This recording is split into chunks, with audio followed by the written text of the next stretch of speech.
అందరికి నమస్కారం. వైఎస్ జగన్మోహన్ రెడ్డి గారి పిలుపు మేరకు ఈ రోజున ఆంధ్ర రాష్ట్రంలోని ప్రతి నియోజకవర్గంలో కూడా గవర్నమెంట్ కాలేజీల ప్రైవేటీకరణను నిరసిస్తూ పెద్ద ఎత్తున వైఎస్ఆర్ కాంగ్రెస్ పార్టీ ప్రజా ఉద్యమాన్ని చేపట్టిన విషయం మీ అందరికీ తెలిసిందే. అందులో భాగంగానే ఈ రోజు అద్దంకిలో మన ఇన్ఛార్జ్ చింతలపూడి అశోక్ అన్న కొన్ని కారణాల వల్ల అమెరికా వెళ్లారు కాబట్టి ఈ రోజున నేను అలాగే గౌరవ ఎమ్మెల్సీ గారు మాధవరావు గారు ఈ రోజు ఇక్కడికి ఈ కార్యక్రమంలో పాల్గొనడం జరిగింది. నాకు ఇక్కడ పద్ధతులు చూసిన తర్వాత ఒక మాట చెప్పాలనిపిస్తోంది. ఎదిరించేవాడు లేకపోతే బెదిరించేవాడిది రాజ్యం అయిపోతుందట. ఏమనుకుంటున్నారు అసలు నాకు అర్థం కాదు.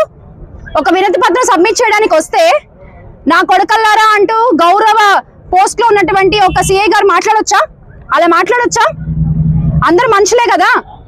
ఈ రోజున మీరు అధికారంలో ఉన్నారు కాబట్టి, ఈ రోజున మీకు నడుస్తోంది కాబట్టి మీరు ఇష్టం వచ్చినట్టు పదజాలంతో అందరినీ ఉద్దేశిస్తూ మాట్లాడితే మాత్రం చూస్తూ ఊరుకునే వాళ్ళు ఎవరు లేరు ఇక్కడ అనే విషయం అందరూ గుర్తుపెట్టుకోవాలి. మీ ఇష్టం వచ్చినట్టు బెదిరిస్తారా? కేసులు పెడతా ఉన్నారు, పక్కన గొంతెత్తి కేసులు పెడతా ఉన్నారు. అయినా సరే ఎక్కడ బెదరకుండా వెనకడుగు వేయకుండా జగన్మోహన్ రెడ్డి గారు ఇచ్చిన ధైర్యంతో ప్రతి ఒక్క వైఎస్ఆర్సీపీ కార్యకర్త ఈ రోజు ఎదురొడ్డి పోరాడుతున్నారు. అయినా మీకు అంత చులకనగా ఉందా? మేమంటే మనుషులకు కనిపించట్లేదా మా కార్యకర్తలు ఎవరు? మీకు ఈ రోజున చేసే పనులన్నీ కూడా, చేసే ఆలోచనలన్నీ కూడా ఎంత దురాలోచనలు చేస్తున్నారండి మీరు అసలు. గవర్నమెంట్ మెడికల్ కాలేజీలు ఎంత మంది పేద విద్యార్థుల ఎంబీబీఎస్ కళలను తుంగలో దొక్కేశారు. ఈ రోజు మీరు రాష్ట్ర ఆస్తిని గండి కొట్టే ప్రయత్నం చేస్తున్నారు. మీరు మీ వాళ్ళకి అప్పచెప్పుకుంటూ ప్రైవేటీకరణ చేసుకుంటూ ఈ 2 ఏళ్లలో 2500 మెడికల్ సీట్లు కోల్పోయాం మనం ఆంధ్ర రాష్ట్రం. తెలుసా మీకు? కనీసం అది గుర్తు రావట్లేదా మీకు ఎవరికి? మెడికల్ సీట్లు అలాట్ కాక, మెడికల్ కాలేజీలు అలాట్ కాక పక్క రాష్ట్రాలు అయ్యా బాబు అంటూ అడుక్కుంటుంటే అందరినీ వచ్చిన మెడికల్ కాలేజీలని మాకు వద్దు అంటూ మనం వెనక్కి ఇచ్చేస్తున్నాం. వచ్చిన మెడికల్ సీట్లని మాకు వద్దు అంటూ వెనక్కి ఇచ్చేస్తున్నాం. మీకు అమరావతి నిర్మించుకోవడానికి మాత్రం ప్రజాధనం కోట్లు కావాలి. ఒక 5,000 కోట్లు మెడికల్ కాలేజీలకు కేటాయించలేరా ప్రభుత్వం? సూటిగా ప్రశ్నిస్తున్నాం ఇక్కడ నుంచి. మొన్నటికి మొన్న కాశీబుగ్గలో చూసాం ఏమైందో. అది ప్రైవేట్ గుడి, మాకు సంబంధం లేదని చేతులు ఎత్తేసిన ప్రభుత్వం రేపు పొద్దున మెడికల్ కాలేజీలు ప్రైవేటీకరణ చేస్తే ప్రజలకు ఏమైనా జరిగితే ముందుకు నిలబడుతుందని ధైర్యం ఏంటి? అప్పుడు కూడా ఇది ప్రైవేటీకరణ చేస్తే మాకు సంబంధం లేదని చేతులు ఎత్తేస్తే ఈ రోజే మీరు చెప్తున్నారు పీపీపీ మోడల్లో అది గవర్నమెంట్ కిందే ఉంటుంది అని. గవర్నమెంట్ కింద ఉంటుందా అండి? అది రక్త పరీక్ష చేయించుకోవాలన్నా, సిటీ స్కాన్ చేయించుకోవాలన్నా, ఎటువంటి బ్లడ్ టెస్ట్లు అయినా, ఆంతాలు ఏదైనా సరే మళ్ళీ మనం డబ్బులు కట్టి చేయించుకోవాల్సిన పరిస్థితి. కేవలం అవుట్ పేషెంట్ సర్వీస్ మాత్రమే వాళ్ళు ఫ్రీగా చేస్తారు. చూపించుకుని వెళ్ళిపోయిన తర్వాత మందులు ఎవరిస్తారు? దానికి తగ్గ చికిత్స ఎవరు చేస్తారు? ఎఫోర్డ్ చేయలేని, ఖర్చు పెట్టుకోలేని పేద ప్రజల ఆరోగ్య పరిస్థితి ఏంటి అని ప్రశ్నిస్తున్నాం ఈ రోజున మేము. ఒక్కొక్క మెడికల్ కాలేజ్ 50 ఎకరాలు 500 కోట్ల నిధులు, ఒక తరగని ఆస్తిని జగన్మోహన్ రెడ్డి గారు గత ప్రభుత్వంలో ఏర్పరిచి పెడితే ఈ రోజున మీరు అన్ని కూడా సర్వనాశనం చేస్తా ఉన్నారు. మళ్ళీ పేరుకు చెప్పుకుంటారు మేము 4 సార్లు ముఖ్యమంత్రులు అయ్యామని. ఒక్క విషయం నాకు అర్థం కాదు. సూటిగా ప్రశ్నిస్తున్నాం ఈ కుటుంబ ప్రభుత్వాన్ని ఇక్కడ నుంచి, అద్దంకి నియోజకవర్గం నుంచి.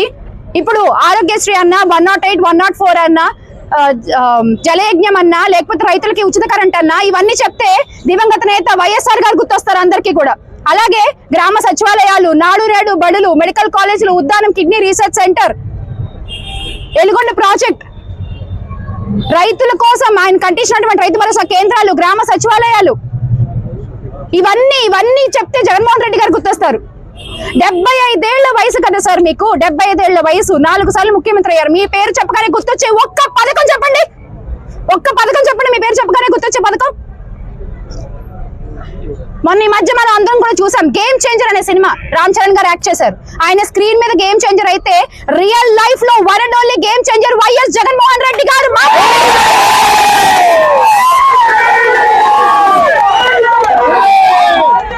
పేదవాళ్ళ బతుకుల్ని మార్చారు. పేద పిల్లల విద్యా భవిష్యత్తుని గట్టి పునాది వేశారు. ఆయన చేసినటువంటి నాడు నేడు రిఫార్మ్స్ ద్వారా రైతుల కోసం నిలబడ్డారు. కిడ్నీలు పాడైపోయి ఏడుస్తున్న ప్రజల కోసం నిలబడ్డారు. మత్స్యకారుల కోసం నిలబడ్డారు. ఆటో డ్రైవర్ల కోసం నిలబడ్డారు. కాపు నేస్తం అంటూ కాపుల కోసం నిలబడ్డారు. ఈబీసీ నేస్తం నిలబడ్డారు. 31 లక్షల ఇళ్ల పట్టాలు ఇచ్చారు. మీరు ఏం చేశారు? ఈ రోజు అన్ని పేర్లు మార్చుకుంటూ పోతున్నారా మీరు? జగన్మోహన్ రెడ్డి గారు గేమ్ చేంజర్ అయితే ఇప్పటి గౌరవ ముఖ్యమంత్రి గారు నేమ్ చేంజర్ అంట. నేను పేర్లు మార్చుకుంటూ వెళ్ళిపోతున్నారు.